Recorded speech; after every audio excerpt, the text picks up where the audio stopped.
परमेश्वर का वचन सुनिएगा, विश्वास कीजिएगा, प्रार्थना करेंगे, ब्लेस करेंगे और प्रभु यीशु मसीह सब कुछ अच्छा करेगा, ठीक करेगा। और वो बहुत बड़ा है। अगर आपके दिल में इच्छा है और जब आप उसके अनुसार करने की कोशिश करते हो तो प्रभु मदद करता है। ठीक है, वो सामने एक आयत लिखी हुई है आपके उधर कैलेंडर पे कि वे भक्ति का भेष तो धरेंगे पर उसकी शक्ति को ना मानेंगे, ऐसों से परे रहें। ठीक है ना। तो अगर हम उस पर विश्वास करते हैं तो उसकी शक्ति को भी हम मानेंगे, क्योंकि वो सब कुछ कर सकता है। ठीक है ना। ये मोनू भैया बैठे हुए हैं, इनके जीवन की बहुत बड़ी गवाही है। पूरे संसार में थे, बहुत ज़्यादा बड़ी नौकरी नहीं है, लेकिन इनके पास एक ऐसी गवाही है कि थोड़े से में इन्होंने विश्वास योग्यता दिखाई। ये एक कैथलिक परिवार से प्रभु के पास आए और ये 2 भाई थे और मेरे पास हर रोज़ इनके एक भाई का फ़ोन आता है और वो रोता है मेरे सामने फ़ोन पे और हमेशा एक ही बात कहता है कि भैया मुझे बचा लो, मुझे फिर से अपने संग ले लो, मुझे फिर से बचा लो, जीवन दे दो, मैं बहुत परेशान हो गया हूँ। आपको तो परमेश्वर ने इतनी अच्छी पत्नी दी है, एक विश्वासयोग्य पत्नी दी है। और दूसरी बात, उसकी जो पत्नी है वो कैथलिक है और वो सिर्फ एक ही बात कहती है कि मुझे कहीं से भी पैसा ला के दो। गवर्नमेंट जॉब होने के कारण, रेलवे वर्कशॉप में होने के कारण भी, ढेरों पैसा होने के कारण भी आज वो कंगाल है। ऐसे रोते हैं जैसे बच्चे रोते हैं। मैं अभी प्रार्थना कर रहा हूँ, जिस दिन मुझे अगुवाई मिलेगी मैं ज़रूर उनके घर जाऊँगा, प्रार्थना करूँगा। मुझसे रिक्वेस्ट कर रहे हैं मेरे घर में प्रेयर मीटिंग रख लीजिए, भैया आप आइए। तो आपके पास एक बहुत अच्छा प्लस पॉइंट है कि एक अच्छी विश्वासयोग्य पत्नी आपको मिली है, एक अच्छी माँ आपको मिली है, एक अच्छी कलीसिया से आप जुड़ने जा रहे हैं, आपके मार्गदर्शक बहुत हैं। लेकिन यदि आप कोशिश करेंगे तो परमेश्वर आपकी मदद करेगा। हर उस जगह पर जहाँ पर हमें शराब की तलब लगती है, नशे की इच्छा होती है, अगर हम उसको सिर्फ ये जानकर कि हमने प्रभु यीशु मसीह को थोड़ी देर के लिए यूज किया है तो हम अपने आप को धोखा दे रहे हैं। वो इस्तेमाल करने वाली चीज नहीं है कि जैसे मोबाइल होता है ना कि हमने यूज किया, डिस्चार्ज हुआ तो फिर चार्ज कर ले, नहीं, वो कभी डिस्चार्ज नहीं होता, वो हमेशा चार्ज रहता है। और लिखा है अपने विश्वास करने वालों के लिए वो हमेशा खड़ा रहता है। अगर आप कोशिश करेंगे तो वो सब कुछ लौटा देगा। आपकी उम्र के बहुत सारे जवान मेरे पास हैं जिन्होंने नशे की आदत को छोड़ा है, लेकिन यदि हम नहीं छोड़ेंगे तो यदि परमेश्वर ने मुंह फेर लिया, आज आपके लिए विनती करने वाले लोग हैं, आज आपके लिए निवेदन करने वाले लोग हैं, हाथ जोड़ के मुझसे कहते हैं भैया कुछ ऐसा करो कि सोनू ठीक हो जाए, उसके जीवन में प्रभु का काम।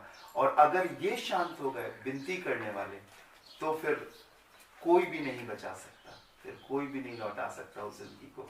खुशनसीब हो कि आज आपके लिए विनती करने वाले लोग हैं जो रिक्वेस्ट करते हैं कि भैया के लिए प्रार्थना करो, सोनू अच्छा हो जाए। और जब आप प्रयास करोगे तो दौड़ कर गले लगाने वाला प्रभु है, तो सब कुछ ठीक होगा। Praise the Lord. लग रहा है परमेश्वर की आराधना करते हुए, उसकी इबादत करते हुए, और वो हमसे प्यार करने वाला, हमारे साथ रहने वाला परमेश्वर है, कभी नहीं छोड़ता हमें। और परमेश्वर के वचन बाइबल में लिखा है कि जो कोई मेरे पास आएगा मैं उसे कभी ना निकालूंगा। शायद इंसान बेवफा हो जाता है और उन सारे परमेश्वर के अनुग्रह को भूल जाता है, लेकिन प्रभु यीशु मसीह कभी अपने वचन से नहीं बदलता। बाइबल में लिखा है वो अपने नाम से अधिक अपने वचन को अहमियत देता है। ठीक है ना। अगर उसने कहा है, अगर उसने उस बात को बोला है तो वो अपने नाम को थोड़ा पीछे कर लेगा, लेकिन जो कुछ उसने पहले कहा उसे वो अहमियत देता है। परमेश्वर, अक्सर मैं बोलता हूँ, खेलने वाली चीज नहीं है, इस्तेमाल करने वाली चीज नहीं है। वो एक ऐसा प्रभु है, वो एक ऐसा परमेश्वर है, बाइबल में लिखा हुआ है, धोखा ना खाओ, परमेश्वर ठट्टों में नहीं उड़ाया जाता, क्योंकि मनुष्य जो कुछ बोता है वो ही काटेगा। शायद हमने परमेश्वर को इतना हल्के में लिया है कि आज सिर्फ हम अपनी मुसीबत में उसको याद करते हैं, अपनी परेशानी में उसको याद करते हैं, पर वो हर समय हमारे साथ रहना चाहता है। चाहे हमारे पास मुसीबत हो या ना हो, हमारे पास खुशी हो या ना हो, या खुशी हो या मुसीबत हो, हर दौर में वो अपनी उपस्थिति हमें दिखाना चाहता, बताना चाहता है और ये एहसास दिलाना चाहता है कि मैं तुम्हारे साथ हूँ। ठीक है ना। और जब इंसान को इस बात का एहसास हो जाए कि जमीन और आसमान का बनाने वाला खुदावंद हमारे साथ है, तो फिर उसे डर नहीं लगेगा, उसे खौफ नहीं लगेगा, क्योंकि परमेश्वर को कोई कभी नहीं हरा सकता, ना उस पर कोई जयवंत हो सकता है, क्योंकि वो एक ऐसा प्रभु है, सब कुछ उसके कंट्रोल में है। लेकिन वो निराश कब होता है, वो हताश कब होता है, जब हम उसके वचन से मन को हटाकर संसारिकता में अपने मन को लगाते, जो खुशियां वो हमको देना चाहता है, जब हम संसार में उन खुशियों को ढूंढने की कोशिश करते हैं जो क्षण भर की होती हैं और एक दिन वो खुशियां चली जाती है, तब हमें एहसास होता है कि हम उस समय अगर परमेश्वर के वचन को मानते तो वो खुशियां कभी खत्म नहीं होती। Praise the Lord. दाऊद के लिए खुदा के कलाम में लिखा हुआ है कि परमेश्वर ने उसे बहुत लंबी उम्र दी, उसके बाल सफेद होने पाए, इससे पहले कि उसकी मृत्यु होती। ये शब्द परमेश्वर के वचन में लिखे हुए हैं कि उसने मनमाना सुख भोग कर तब वो परमेश्वर के पास गया। हर समय परमेश्वर सिर्फ ऐसा नहीं कि जवानी के आलम में, बचपन में, या जिस समय हमारे पास शौहरत हो तब वो हमें खुशी देगा, नहीं, ये धोखे की बात है। परमेश्वर की खुशियां शौहरत, दौलत और सामान से नहीं होती है। परमेश्वर की खुशियां हमारे दिल में आती हैं। Praise the Lord. वो मेरे और आपके मन में आती है, वो हमें संसार से नहीं मिल सकती। रुपये, पैसे, धन दौलत से हम उसे नहीं खरीद सकते, लेकिन जब हम उसके पास जाते हैं वो हमें सुकून देता है, एक ऐसा जीवन देता है कि जो संसार में हमें नहीं मिल पाता, और जो हमें आगे करना है उसके लिए वो हमारा मार्गदर्शन करता है। ठीक है ना। कई बार लोग काम शुरू तो करते हैं पर मंजिल उन्हें नहीं मिलती। हमने भैया बड़ी लगन से, बड़ी प्रार्थना से, बड़ी दुआ से इस काम को शुरू किया था, लेकिन अब पता नहीं ये कब पूरा होगा। हाँ, हमने किया था, हमने प्रभु को उस काम में शामिल किया था, लेकिन हम प्रभु की मर्जी में शामिल नहीं हुए। Praise the Lord, praise the Lord. जैसे कि यहाँ पर ये गिलास में पानी रखा हुआ है, हमने इसमें नमक डाल दिया तो ये नमकीन हो गया, और इसी पानी को यदि हम नमक में डालेंगे तो फिर भी क्या होगा, नमकीन होगा। देखने से तो कुछ ऐसा लगता है कि हम जो कर रहे हैं वो अच्छा है, पर सत्य ये है, हकीकत ये है कि हम अपनी मर्जी में उसको शामिल करते हैं, पर करना क्या चाहिए कि हमको उसकी मर्जी में शामिल होना चाहिए। स्वाद तो एक जैसा लग रहा पर काम ही नहीं हो रहा है, क्योंकि हमने उसे जबरदस्ती, बाइबल में लिखा 40 साल तक इस्राएली जिद करते रहे परमेश्वर से, हमें ये खाना, ये पीना, हमें ऐसा चलना, हमें ऐसा जीवन बिताना, ये सारी बातें करते रहे। परमेश्वर ने उन्हें जिद के अनुसार दिया, लेकिन वो लगभग 20 लाख के ऊपर थे लोग, वो कनान देश में नहीं पहुंच पाए। सिर्फ 2 लोग कनान देश में पहुंचे, बाकी सब रास्ते में खत्म हो गए। मालूम, क्योंकि जिद करना या कुड़कुड़ाना या किसी चीज के लिए जल्दबाजी करना परमेश्वर की ओर से नहीं है। अगर किसान किसी खेत में अपने गेहूं को बोता है तो कहते हैं कि गेहूं भी 7 दिन में उगता है। अगर आज उसने सुबह बोया, शाम को वो सोचे कि उग आएगा तो क्या उगेगा? नहीं। और वो जाए खेत में उखाड़ के देखे कि हाँ अभी नहीं उगा, फिर से ढांक दे, फिर दूसरे दिन जाए फिर उसे उखाड़े, क्यों नहीं उग रहा? और अगर वो 7 दिन तक ऐसा करेगा तो क्या वो अनाज पौधा बन पाएगा? कभी नहीं।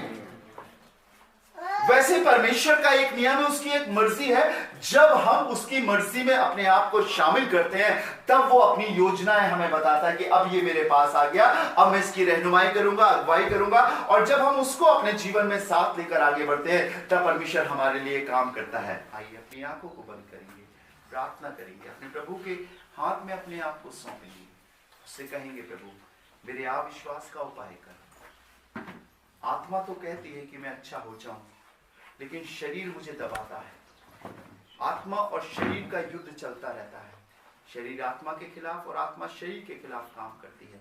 और उससे कहे प्रभु मुझ पर दया कर, मुझ पर अनुग्रह कर, प्रभु मुझे क्षमा कर, अपने खून से धोकर मुझे साफ कर, मेरे अविश्वास का, मेरी बुरी आदतों का उपाय कर प्रभु।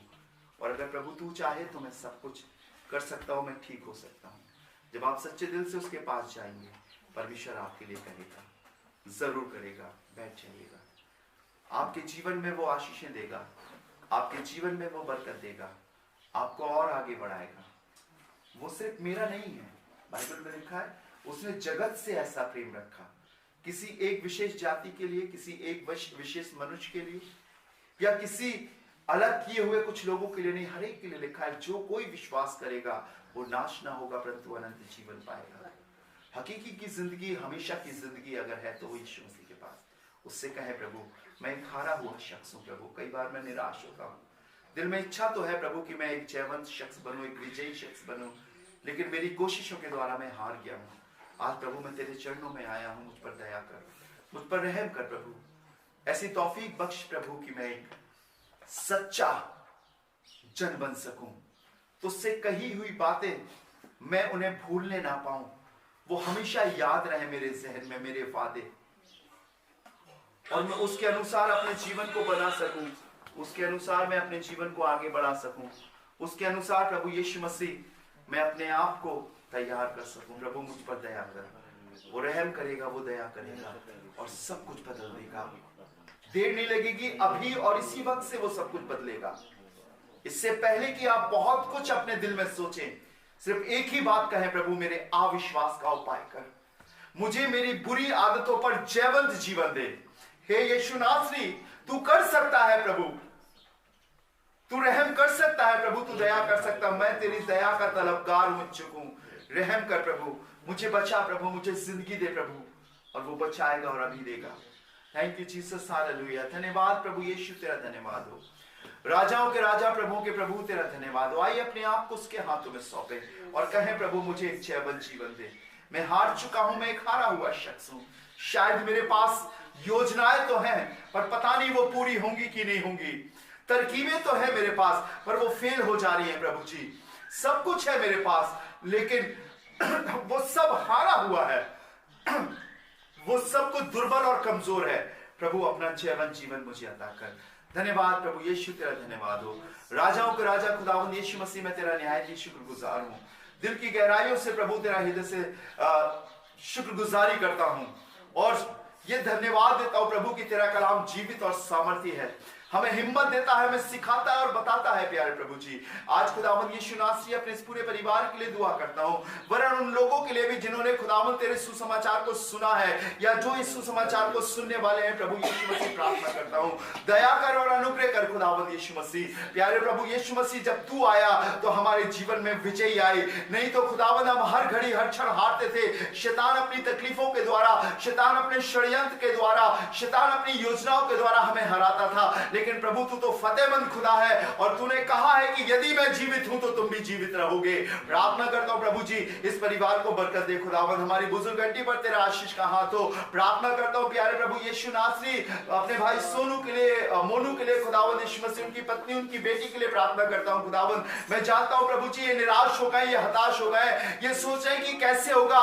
शायद मन में अब ये आशाएं भी नहीं है कि प्रभु अब कुछ ठीक होगा। लेकिन खुदावंद, जब हम ना उम्मीद होते हैं, जब हम सोचते हैं कि असंभव है, तभी तू संभव करता है। और आज प्रभु इन दोनों बेटों को तेरे खून में छिपाता हूं खुदावंद, तेरे लहू को लगाता हूं प्रभु जी। हर एक उस नशे की आत्मा को, हर एक उस गाली देने वाली आत्मा को, हर उस बुराई पैदा करने वाली आत्मा को यीशु के नाम से हुक्म देता हूं, इनके जिस्म को छोड़कर जाने पाए। इनकी मानसिकता पर खुदावंद तेरे खून को लगाता हूं, इनके रगों में खुदावंद तेरे खून को लगाता हूं, इनके जीवन की योजनाओं पर खुदावंद तेरे लहू को लगाता हूं और चाहता हूं शैतान तू हार जा और इनके जीवन को छोड़कर निकल जा।